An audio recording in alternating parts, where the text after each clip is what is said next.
lahat po ng mga kasama natin, isang maalap na hapon sa inyo lahat.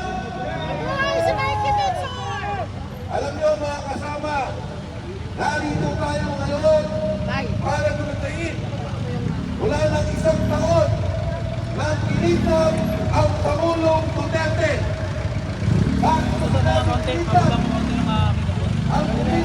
ang sarili nating gobyerno. Kasama natin ang 18 marino ng ating 18 brave marines. Ano po ang sinasabi nila?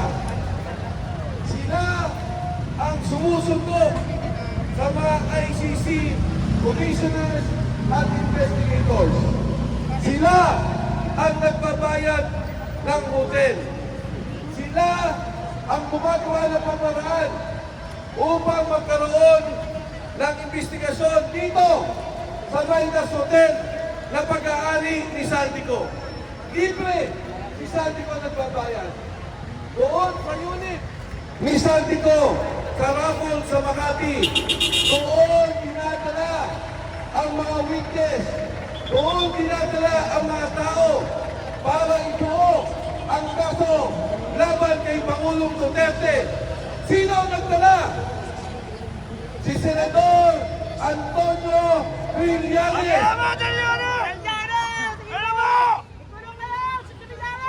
Nangyari ang investigasyon 5 taon matapos tayo na mawala sa ICC. 5 taon, wala na tayo. Ginawa ang investigasyon.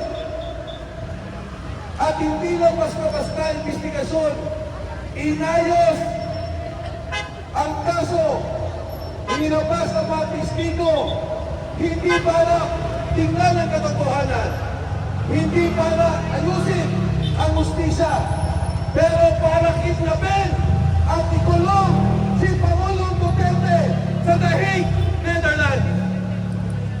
Ano po ang sinasabi ng mga security? Wala pa ho ang warrant of arrest. Ikinulong na sa Villamor ang Pangulong Duterte. Sinigurado nila na mula Hong Kong makukuha si Duterte at madadala sa Netherlands. Mga kababayan, wala akong problema sa justisya. Wala akong problema kung nais na sa katotohanan. Tandaan ninyo, si Pangulong Estrada kinusuhan sa Pilipinas, sa korte sa Pilipinas, ikinulong sa Pilipinas. Ang Pangulong Gloria Macapagal Arroyo kinasuhan sa Pilipinas. Batas ng Pilipinas.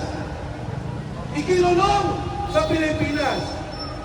Pero si Pangulong Duterte kinidnap ng ating gobyerno.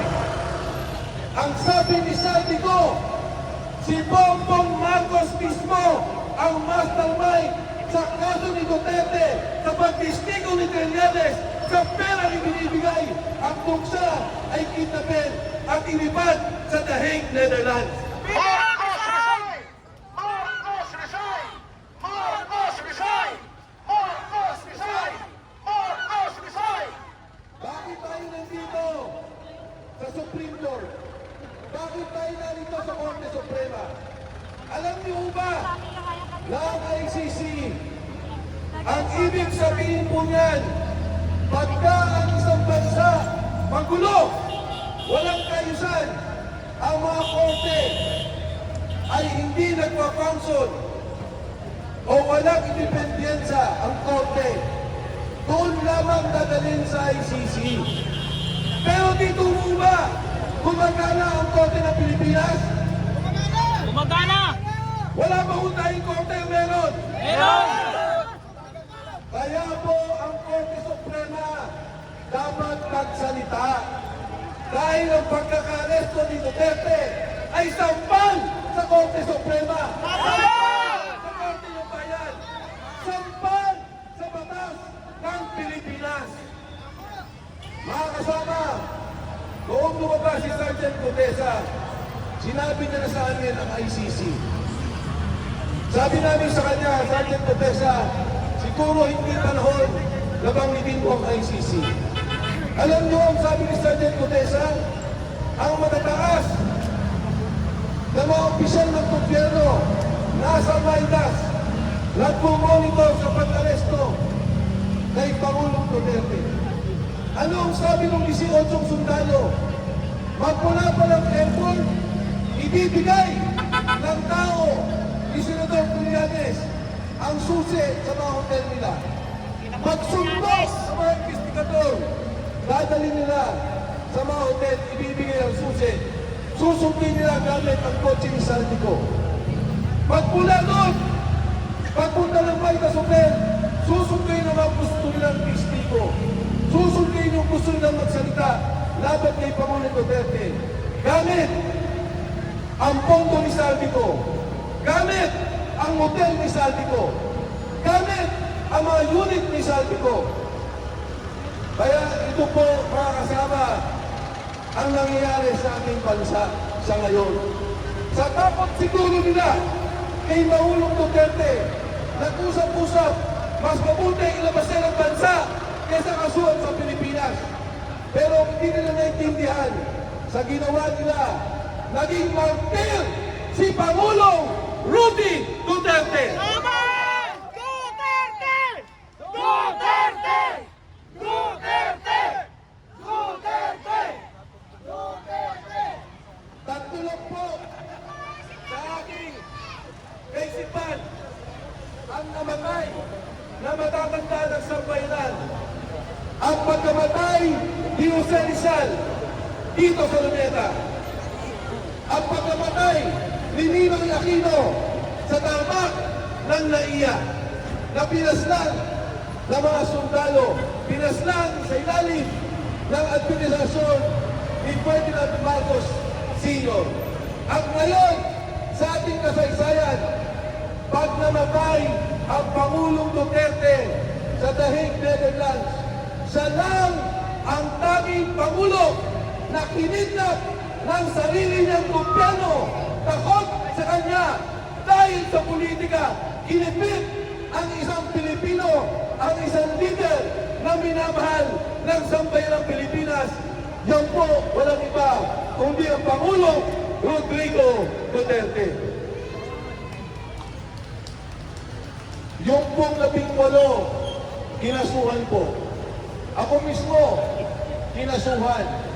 Ang isang magaling at matapang na abogado, Atty. Levi Baligot, kinasuhan po nila. Kinasuhan dahil nagsabi ng katotohanan sa pagnanakaw ng pondo ng bayan. Ano bang sinabi ng mga sundalo? Nag-deliver kami sa mga senador. Nag-deliver kami sa mga congressman.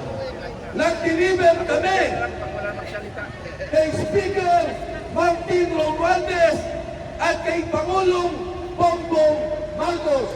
Yan ang sinasabi ng mga sundalo. Yung bilyon-bilyon na mali-maleta ng dinideliver nila, yan po ay pera ninyo. Pera ng kapulisan na mga kasama natin. Pera ng taong bayan dahil po yan ay buwis na binabayad po natin. Pero ayaw nilang pakinggan. Pagkus, ang mga nagsalita pa ang kinakasuhan. Kaya po, ngayong hapon, nananawagan kami sa Korte Suprema. Baka kayo na lang ang institusyon na maaaring magbigay justisya sa sambayanan. Ayaw mag-imbestiga ng Kongreso dahil kasama sila sa binibigyan ng pera. Ayaw mag-imbestiga ng Senado dahil binibigyan sila ng mali-malitang pera.